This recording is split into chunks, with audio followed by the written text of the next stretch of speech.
ABP আনন্দের পাঁচ line কি? আপনারা সকলেই শুনেছেন এবিপি আনন্দের পাঁচ লাইন হচ্ছে এগিয়ে থাকে এগিয়ে রাখে। কিন্তু না, আমি বলবো আজ থেকে যে ভিডিওটা দেখাবো আপনাদেরকে এবং যে ভিডিওটার সাথে সাথে এবিপি আনন্দের যে মিথ্যাচার সেটা আপনাদের সামনে প্রমাণ করে দেবো এবং প্রমাণ করার পরে বলবো আপনাদের বলতে হবে এবিপি আনন্দের পাঁচ লাইন এগিয়ে থাকে এগিয়ে রাখে নয়, এবিপি আনন্দের পাঁচ লাইন হওয়া উচিত ভুল বুঝিয়ে রাখে ভুল বুঝিয়ে থাকে। নমস্কার, শুভ সন্ধ্যা সকলকে। আমি আপনাদের বন্ধু দীপ চ্যাটার্জি এবং আজকে যে ভিডিওটা আপনাদেরকে দেখাচ্ছি সেই ভিডিওটা দেখে সাংবাদিকতার যে মান কোন নিচের জায়গায় পৌঁছেছে এবং এবিপি আনন্দের সিনিয়র সাংবাদিক সুমনদের মতো একজন এত নাম করা সাংবাদিক, নামী সাংবাদিক, যার কথা যার সাংবাদিকতা বহু মানুষ বিশ্বাস করে, সেই রকম মানুষ যে রাজ্যটাকে পশ্চিমবঙ্গটাকে একটা অন্য জায়গায় যে মমতা বন্দ্যোপাধ্যায়ের সরকার চলছে সেই সরকারের বিরোধিতা করতে গিয়ে রাজ্যবাসীকে যে কার্যত মিথ্যা সংবাদ পরিবেশন করছেন সেটা গতকাল প্রমাণ হয়ে গেল। আপনারা সকলেই জানেন সঞ্জয় রায়ের কিছুদিন আগেই যাবজ্জীবন সাজা হয়েছে এবং যাবজ্জীবন সাজা ঘোষণা করেছেন শিয়ালদা কোর্টের বিচারপতি অনির্বাণ দাস। এবং এই অনির্বাণ দাস যে নির্দেশনামা প্রকাশ করেছে সেই নির্দেশনামাকে সঙ্গে নিয়ে এবিপি আনন্দে ঘন্টাখানেক যে শো করে সুমন দে, সেই সুমন দের শোতে গতকাল মিথ্যাচার হলো। তার যে শো রয়েছে সেই শো থেকে কার্যত বিচারপতির যে বিচারনামা, যে নির্দেশ আপনি সমস্ত জায়গায় এখন পাবলিশ হয়ে গিয়েছে, সেই নির্দেশনামাকে কার্যত নিজের সংবাদ পরিবেশনায় বসে এবিপি আনন্দের সুমন দে চেঞ্জ করে ফেললেন। নির্দেশনামায় লেখা রয়েছে এক কথা, কিন্তু জনতাকে ভুল বোঝানোর জন্য, বাংলার মানুষকে খেপিয়ে তোলার জন্য এবং আরজি করের যে ঘটনাটাকে কেন্দ্র করে বিভিন্ন জায়গায় জুনিয়র ডাক্তাররা অরাজকতার সৃষ্টি করছে সেটা যাতে আরো ভালোভাবে তারা করতে পারে, সেই জন্য সেই জাজমেন্টের রায়ের কপিতে যে লেখাটা রয়েছে সেই লেখাটাকে সামান্য চেঞ্জ করে দিলেন এবং জনতার সামনে সেটা পড়লেন যাতে জনতা সেটা শুনে আরো বেশি বিস্ময় প্রকাশ করেন। কি বলেছেন সুমন বাবু সেটা আমি আপনাদেরকে প্রথমে দেখাই, দেখুন। ডিটেলসে যাচ্ছি না, কিন্তু তারপর তার সম্পর্কে তিনি সম্ভাবনার কথা লিখছেন তদন্তকারী অফিসার সম্পর্কে, that she had tempered the data of the mobile off the accused. আমি বলছি এই সম্ভাবনা, তার আলটেরিয়ার মোটিভ কি ছিল, এ তো বিস্ময়কর। মাননীয় বিচারক শুধু তার মনে সংশয় হয়েছে তা নয়, তিনি জাজমেন্টে জজ সাহেব সেটা লিখেছেন। ডিফেন্স লয়ারদের মনে, জজ সাহেবের মনে আজকে যে প্রশ্ন, এবং সেই প্রশ্ন এতটাই গভীর যে তার রায়তে তিনি তার উল্লেখ করেছেন। কবিতাদি, আপনার কাছে আমার প্রশ্ন থাকবে যে ডিফেন্স লয়ারদের মনে এই প্রশ্ন কি জাগেনি? তার কারণ হচ্ছে সত্য। এবিপি আনন্দের সুমন দে অত্যাধিক ন্যাকা সুরে একদম ন্যাকামি করে মানুষকে অত্যাধিক করুণ ভাবে, এ তো বিস্ময়কর ব্যাপার, এরকম ন্যাকামি করে মানুষকে বোকা বানানোর চেষ্টা করলেন এবং জজ সাহেবের যে রায়ের কপি সেই রায়ের কপির লেখাটাকে কার্যত চেঞ্জ করে ফেললেন। কারণ জজ সাহেবের যে রায়ের কপির কথা তিনি বলছেন এবং সেখানে তিনি উল্লেখ করলেন যে জজ সাহেব নাকি লিখেছেন যে she had tempered the data of the mobile off the accused. জজ সাহেব নাকি এই লেখাটা লিখেছেন।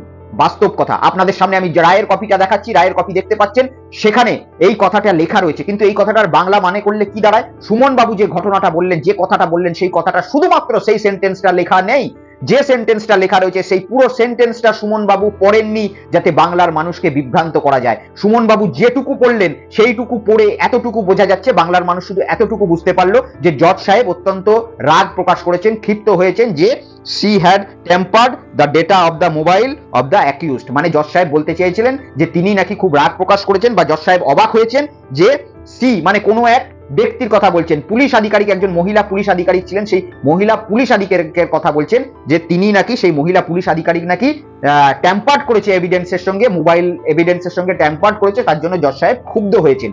সুমন বাবু বাংলার মানুষকে এইটা বোঝাতে চাইলেন। কিন্তু রায়ের কপি আপনাদের সামনে আবার দিচ্ছি, রায়ের কপি দেখতে পাচ্ছেন। রায়ের কপিতে এই কথাটার আগে আরো অনেক কথা লেখা রয়েছে, যে আগে যে কথাটা লেখা রয়েছে সেই কথাটা যদি পূর্ণভাবে পড়া হয় তাহলে বাক্যটা পুরোটা চেঞ্জ হয়ে যায়, এই কথার মানেটা পুরোটা চেঞ্জ হয়ে যায়। আর এই কথার মানেটা পুরোটা চেঞ্জ হয়ে গেলে সুমন বাবু টিআরপি কমে যাবে, সেই জন্য তিনি শুধুমাত্র ওইটুকুনি জিনিসটাকে ফলাও করে বললেন এবং ফলাও করে বলার সাথে সাথে বাংলার মানুষকে বিকৃত খবর পরিবেশন করলেন যাতে এই রায়ের কপিটা সঠিকভাবে মানুষের কাছে না পৌঁছে। এবার আপনাকে পুরোটা আমি পড়ে মানে করে শোনাবো যে এই রায়ের কপিতে পুরোটা এই জায়গায় কি কথা লেখা ছিল, এই বাক্যটার মধ্যে পুরো বাক্যটা কি রয়েছে আপনাদের স্ক্রিনেও রয়েছে, আপনারা দেখতে পাচ্ছেন এবং আমিও আপনাদেরকে স্ক্রিনের সাথে সাথে পড়ছি।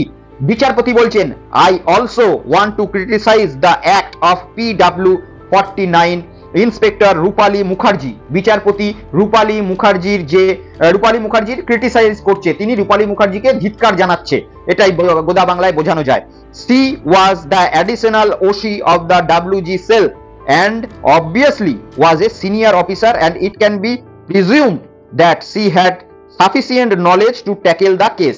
তিনি বিচারপতি সেই মহিলা যিনি অফিসার রয়েছেন তার উদ্দেশ্যে বলছেন যে তিনি কিন্তু মহিলা সেলের ওসি এবং তিনি যথেষ্ট সিনিয়র একজন পার্সন, তাই তার কাছ থেকে যথেষ্ট আরো বেশি নলেজ থাকা তার উচিত ছিল। কি বিষয়ে বলছেন বিচারপতি? বিচারপতি বলছেন যে her action of taking off the mobile from the accused on 9/8/2024 and keeping it to Tala Thana PS unattended is very curious one।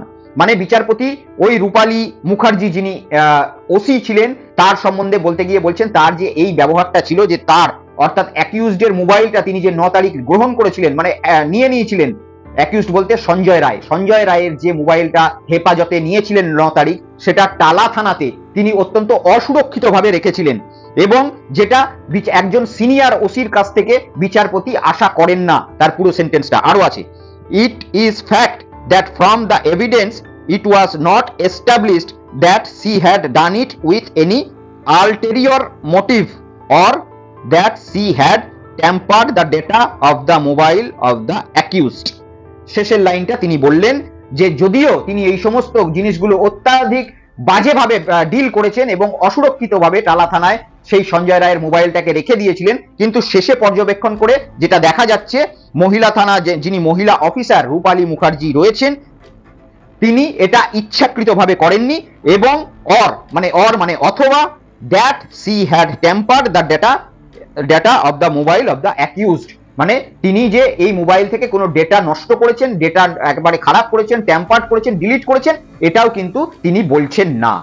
তাহলে বিচারপতি কি বলছেন? বিচারপতি বলছেন সঞ্জয় রায়ের যে মোবাইলটি রূপালী মুখার্জি নামে মানে অফিসার ওসি তিনি গ্রহণ করেছিলেন, সেটা রূপালী মুখার্জির মতো একজন অভিজ্ঞ অফিসার অত্যন্ত অসুরক্ষিতভাবে টালা থানায় গিয়ে রেখেছিলেন এবং এটার জন্য আরো অনেক বড় কিন্তু ক্ষতি হতে পারত।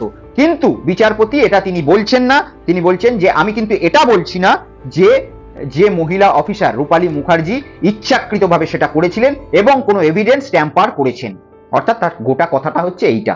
কিন্তু এবিপি আনন্দের সুমন দে আপনাদেরকে কি বলল?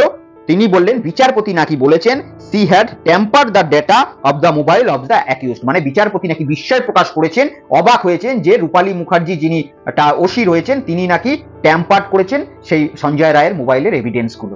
অর্থাৎ আকাশ পাতাল তফাৎ। পুরো সেন্টেন্সটা আপনাদেরকে এবিপি আনন্দের সুমন দে এটা কিন্তু বললেন না। আমার মনে হয় মিথ্যা খবর পরিবেশন করার জন্য এবিপি আনন্দের সুমন দের এগেনস্টে অবশ্যই মামলা করা উচিত। রাজ্য সরকার কেন করবে না? এরকম একটা জাজমেন্টের কপি মিথ্যাভাবে লোকের কাছে পরিবেশন করছেন এবং লোককে ভুল বোঝাচ্ছেন। অথবা এটা বলতে হয় যে এবিপি আনন্দের সুমন দের কাছে সঠিক নলেজ ছিল না, কারণ এবিপি আনন্দের সুমন দে তিনি খবর পড়তে বসেছেন কিন্তু তার কাছে যে সমস্ত তথ্যগুলো আসছে সেই তথ্যগুলো তার টিম তার কাছে পাঠাচ্ছে। অর্থাৎ তার টিম কি বদমাইশি করলো তার সঙ্গে? তার টিম কি ইচ্ছাকৃতভাবে এরকম একটা খবর পরিবেশন করার জন্য তাকে না জানিয়েই কাগজপত্র দিল? এই সমস্ত কিছু কিন্তু একমাত্র এবিপি আনন্দের সুমন দে বলতে পারবে এবং এবিপি আনন্দ বলতে পারবে। আমি যতটুকু আপনাদেরকে বলতে পারবো যে রাজ্যের সঙ্গে একটা গভীর চক্রান্ত চলছে শুধুমাত্র এই তিলোত্তমার ঘটনাকে কেন্দ্র করে। সমস্ত অশুভ শক্তি, বাংলার যত অশুভ শক্তি যারা গুজরাটি, অবাঙালি, চায়না, রাশিয়া এ সমস্ত মানুষের দ্বারা প্রভাবিত এবং বিক্রি হয়ে গেছে, অবাঙালি কাছে তারা বিক্রি হয়ে গেছে, তারা আজকে আমাদের বাংলাকে কুলসিত করার জন্য বাংলার পশ্চিমবঙ্গের যে জনদরদি সরকার রয়েছে সেই সরকারকে উৎখাত করে নিজেদের নৈরাজ্য চালাবে বলে দিনের পর দিন এরকম ঘটনা ঘটিয়ে যাচ্ছে। তাই আপনাদেরকে বলবো সজাগ থাকুন এবং সঠিক মানুষদেরকে চিনুন। এবিপি আনন্দের সুমন দে যে ঘটনাটা আপনাদেরকে গতকাল দেখালো কতটা নোংরামি ঘটনা একবার ভেবে দেখুন। পুরো জাজমেন্টের কপি চেঞ্জ করে দিচ্ছে আর আজকে তার সাথে সাথে সাই দিচ্ছে তিলোত্তমার বাবা মা বলছেন মুখ্যমন্ত্রী আমরা পদত্যাগ চাইছি। মুখ্যমন্ত্রী দায়ী, ওনার এই দায় পুরো নিজের গাদে নিয়ে পদত্যাগ করা এক্ষুনি উচিত। আমার মেয়ে সজ্জন পশ্চিমবঙ্গ সরকারের কর্মচারী ছিল এবং একজন ছাত্রী ছিল কলেজের, সুতরাং রাজ্য সরকার এর দায় এড়িয়ে আমার মেয়ের মৃত্যুর জন্য রাজ্য সরকার পুরো, আমি সরাসরি বলছি রাজ্য সরকার পুরো দায়ী। এই অবস্থাতে মুখ্যমন্ত্রীর ক্ষমতায় থাকার কোনো যুক্তি নেই। অর্থাৎ 3 মাস পরে 4 মাস পরে আজকে তারা রাজনীতির প্লটে প্রবেশ করছে, এটা লিখে রাখুন এবং আগামী দিনে ব্রিগেডের ময়দানে তিলোত্তমার বাবা মাকে যদি দেখেন তাহলেও অবাক হবেন না এবং আগামী বিধানসভা ভোটে তিলোত্তমার বাবা মা যে কোনো একটা রাজনৈতিক দলের হয়ে রাস্তায় নামবে, লিখে রাখবেন, না হলে ভিডিও করা ছেড়ে দেবো। আজকে চলি, সকলে ভালো থাকবেন, সুস্থ থাকবেন। জয় হিন্দ, জয় বাংলা, বন্দে মাতরম।